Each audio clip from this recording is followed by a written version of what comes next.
आप देख रहे हैं एसपीएन 9 न्यूज। स्वागत है आपका हमारे इस खास प्रोग्राम में। प्रोग्राम की शुरुआत बंगाल से। जी हाँ, बंगाल से इस वक्त की बहुत बड़ी खबर सामने आ रही है। अपने दर्शकों को बता दूं, बंगाल चुनाव जो हो रहे हैं, बंगाल में मतदान जो हो रहे हैं, मतदान को ध्यान में रखते हुए टीएमसी नेताओं ने बहुत बड़ा आरोप बीजेपी पर लगाया है। जी हाँ, टीएमसी कार्यकर्ताओं ने बीजेपी पर आरोप लगाते हुए कहा है कि ममता को हराने के लिए बीजेपी कुछ पार्टियों को पैसा दे रही है, यानी पार्टियों को पैसा बांटा जा रहा है ताकि ममता बनर्जी को वोट कम पड़े और उनकी जो समर्थक पार्टी है उनको बहुत ज्यादा फायदा हो। इस वक्त की बड़ी खबर मैं अपने दर्शकों को बता रहा हूँ। बहुत बड़ी जानकारी मेरे पास सामने आई है। मेरे पास रिपोर्ट बकायदा मौजूद है जिसमें टीएमसी कार्यकर्ता, टीएमसी के बड़े नेता ये आरोप लगा रहे हैं कि ममता बनर्जी को हराने के लिए बीजेपी पैसा लगा रही है। चुनाव में पैसे का इस्तेमाल बकायदा किया जा रहा है। देखिए, आपको बता दूं, पश्चिम बंगाल के 5 जिलों की कुल 30 सीटों पर वोट डाले जा रहे हैं, जिसमें पुरुलिया की 9 सीटें, बांकुरा की 4 सीटें और झारग्राम की 4 सीटें, पश्चिमी मेदिनीपुर की 6 सीटों पर चुनाव हो रहे हैं। इसके अलावा हाई स्टेक पूर्वा मेदिनीपुर की 7 सीटों पर भी मतदान हो रहा है। लेकिन सबसे बड़ी बात देखिए यहाँ पर क्या है। यहाँ पर देखने को ये मिल रहा है कि बकायदा टीएमसी ने भारतीय जनता पार्टी पर आरोप लगाया है कि बकायदा बीजेपी अब पैसा बांट रही है। बीजेपी को लग रहा है बंगाल चुनाव में कहीं उनकी हार ना हो जाए, इसलिए अन्य राजनीतिक पार्टियों को पैसा बांटा जा रहा है ताकि वो वोटर्स को अपनी तरफ खींच सके। हालांकि ये बात पश्चिम बंगाल में टीएमसी के नेताओं द्वारा कही गई है, उनके द्वारा ये बात बताई जा रही है। उन्होंने कहा, राज्य में जनसंख्यक वोटों का एक हिस्सा हड़पने और भगवा पार्टी की मदद करने के लिए राज्य में एक नया राजनीतिक संगठन शुरू किया गया है। कृपया इन उम्मीदवारों को वोट न दें। दरअसल बनर्जी ने दक्षिण 24 परगना जिले में एक चुनावी रैली में दावा किया कि इंडियन सेक्युलर फ्रंट जो है संगठन को भाजपा से पैसे मिल रहे हैं। हालांकि मैं इस खबर की पुष्टि नहीं करूंगा। ये मेरे पास इसकी कोई आधिकारिक जानकारी मेरे पास अभी तक फिलहाल सामने नहीं आई है, लेकिन एक रिपोर्ट आई है। वो रिपोर्ट ये दावा कर रही है कि इंडियन सेक्युलर फ्रंट यानी आईएसएफ पार्टी को पैसा दिया जा रहा है बीजेपी की तरफ से ताकि मुस्लिम वोट को बांटा जाए। तो ये बहुत बड़ी बात है, हैरान कर देने वाली बात है कि टीएमसी नेताओं ने बीजेपी पर इतना बड़ा आरोप लगाया है।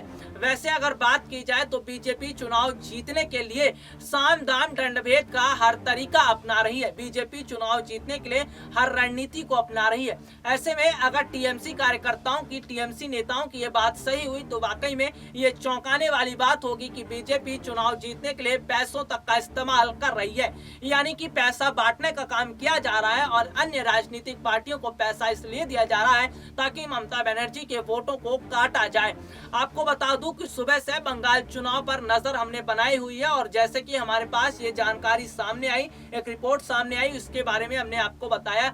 आपको बता दूं कि फिलहाल अभी तक तो कोई ऐसी बड़ी जानकारी नहीं सामने आई है कि इस तरह का मामला देखने को मिला हो। और जैसा कि मैं बता भी चुका हूं कि हम इस खबर की पूरी तरह से आधिकारिक पुष्टि नहीं कर रहे, बस एक सूत्र से ये जानकारी मिली है, उसके आधार पर यह बात कही जा रही है। चलिए बढ़ते हैं बंगाल चुनाव की तरफ और आपको बता दूं कि बंगाल चुनाव की स्थिति इस वक्त क्या चल रही है।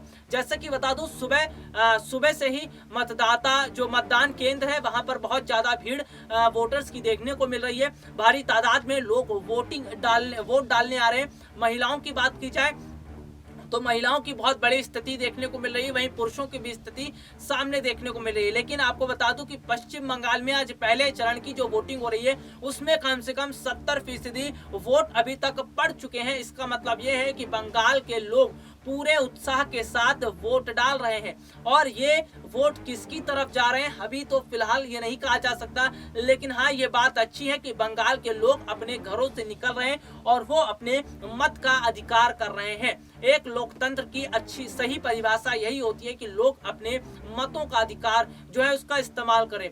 चुनाव के समय में जब लोग वोट डालते हैं तो वो उनका अधिकार होता है। ऐसे में हम दर्शकों से यही अपील करेंगे बंगाल के जो वोटर हैं उनसे यही कहना चाहेंगे, अगर वो हमारा प्रोग्राम देख रहे हैं तो वो अपने घरों से निकलें। जो लोग अभी तक वोट डालने नहीं गए हैं वो लोग अपने घरों से निकलें और भारी संख्या में वोट डालें। भले ही किसी भी राजनीतिक पार्टी का वो समर्थन करते हो, किसी भी राजनीतिक पार्टी को वो सत्ता पर बिठाना चाहते हो, ये बंगाल के लोगों का फैसला है, लेकिन अपने मतों का अधिकार के इस्तेमाल जरूर करें, वोट जरूर डालें। वोट डालना उनका अधिकार है। आपको बता दो, पश्चिम बंगाल में सुबह बहुत बड़ी हिंसा देखने को मिली थी। पुरुलिया में ही कई गाड़ियों को आगजनी के हवाले कर दिया गया था, तो कई जगह तोड़फोड़ की स्थिति भी देखने को मिली थी, लेकिन उसके बाद कुछ इस तरह की घटना सामने नहीं आई। यानी कि जो केंद्रीय सुरक्षा बल, जो बाकायदा सीआरपीएफ वगैरह की वहां पर जो टीम गई हुई है, जो वहां बंगाल पुलिस है, उन्होंने इस वक्त पूरा माहौल वहां पर संभाल लिया है और बाकायदा कोशिश ये की जा रही है कि चुनाव शांतिपूर्ण ढंग तरीके से करवाया जाए। तो जैसे और बंगाल चुनाव से जुड़ी अपडेट मेरे पास आएगी, मैं आपको फौरन बताऊंगा। पल पल की अपडेट, पल पल की जानकारियां मैं आपको पहुंचा रहा हूं। ब्रेकिंग न्यूज के माध्यम से, हर खबरों के माध्यम से हम अपने दर्शकों तक बंगाल चुनाव और असम चुनाव से जुड़ी जानकारियां पहुंचा रहे हैं। तो ऐसे में बंगाल चुनाव और असम चुनाव के अलावा अन्य राज्यों में जो चुनाव होने वाले हैं उसको जानने के लिए जो दर्शक हैं वो हमारे साथ जुड़िए, हमारे चैनल SPN9 न्यूज के साथ जुड़िए, क्योंकि SPN9 न्यूज आपको बताएगा चुनाव का पल पल का हाल, चुनाव से जुड़ी पल पल की अपडेट, पल पल की जानकारियां मैं खुद, जैसा कि अभी तक पश्चिम बंगाल चुनाव के बारे में बताता आया हूं और लगातार बता रहा हूं। आपको बता दूं कि पश्चिम बंगाल चुनाव में जिस तरह से टीएमसी की तरफ से ये बड़ा आरोप बीजेपी के ऊपर लगाया गया है कि पैसों का इस्तेमाल अब ममता बनर्जी को तोड़ने के लिए किया जा रहा है, लेकिन ये देखना होगा कि बीजेपी पैसों का इस्तेमाल जो कर रही है, इससे ममता बनर्जी की स्थिति खराब होती है। क्या वोटर्स बढ़ते हैं या फिर नहीं बढ़ते हैं, और क्या स्थिति होगी, ये बाकायदा हम अपने दर्शकों तक पहुंचाएंगे। और आपको बता दूं कि पश्चिम बंगाल का जो पहले चरण का आज मतदान है उसमें जिस तरह से लोग बढ़ चढ़कर हिस्सा ले रहे हैं और जिस तरह से भारी संख्या में लोग वोट देते हुए नजर आ रहे हैं, इसका मतलब ये है कि लोग परिवर्तन चाहते हैं। और लोग क्या परिवर्तन चाहते हैं ये तो लोगों के ऊपर निर्भर करता है, लोग किस पार्टी को बंगाल में लाना चाह रहे हैं, किस पार्टी को जो है बंगाल में दोबारा सत्ता हासिल करनी पड़ेगी। बंगाल में दीदी का जादू चलेगा या मोदी की ताकत चलेगी। वैसे अगर बात की जाए, बंगाल चुनाव मोदी वर्सेस ममता बनर्जी हो चुका था, क्योंकि जिस तरह से पीएम मोदी ने अपनी पूरी ताकत पश्चिम बंगाल चुनाव में लगा दी थी, अगर बंगाल चुनाव बीजेपी के हाथ से चला गया तो आप समझ लीजिए कि बंगाल चुनाव में बीजेपी की हार के बाद क्या बीजेपी का चेहरा होगा, और बीजेपी नेता शायद वो बात ना बोल पाए जो बात उन्होंने चुनाव को लेकर बोली थी। बहुत बड़े बड़े वायदे किए थे, लेकिन अब टीएमसी की बात करें, ममता बनर्जी की हार होती है तो ये देखना होगा कि ममता बनर्जी ने भी जो वायदे किए थे वो भी सब धरे रह गए। हालांकि दोनों राजनीतिक पार्टियों ने वायदे बहुत बड़े बड़े किए हैं, बहुत बड़े बड़े दावे किए हैं और 200 से ज्यादा सीटें जीतने की बात कही है। सबसे बड़ी बात नंदीग्राम सीट किसकी होगी, और नंदीग्राम सीट पर शुभेंदु की जीत होगी या ममता बनर्जी की, ये तय करेगी नंदीग्राम की जनता। तो इस वक्त जनता पर सब कुछ छोड़ दिया गया है। जनता अपने हिसाब से अपने वोटों का इस्तेमाल कर रही है, जनता अपने हिसाब से वोट दे रही है और जनता का वोट बहुत ज्यादा कीमती होता है। और जनता दोबारा से बंगाल में किसे लाना चाहती है ये पता चलेगा। पूरे जो चुनाव है 8 चरणों में चुनाव होने वाले, और ये 8 चरणों में चुनाव होने के बाद जब नतीजे सामने आएंगे उसके बाद ही पता चलेगा कि जनता ने बदलाव की जो कोशिश की है वो किस तरह से की है। तो फिलहाल के लिए आज मुझे इजाजत दीजिए, नमस्कार।